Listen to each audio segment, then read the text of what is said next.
నీకు దాసుడనంటి నిన్ను నమ్ముకయుంటి నాపై నేడు కరుణ జోడు. దోసిలొగ్గితి నీకు ద్రోహమెన్నగబోకు, పద్మలోచన నేను పరుడగాను.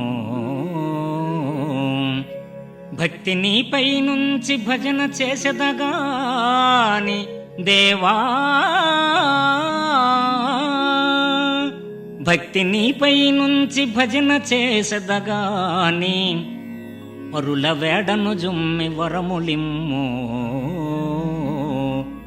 దండిదాతవు నీవు తడవు చేయక కావు, ఘోర పాతకరాసి కొట్టివైచి శీఘ్రముగా కోర్కెలీడేర్చు చింతదీర్చు, నిరతముగా నన్ను పోషించు నెనరును.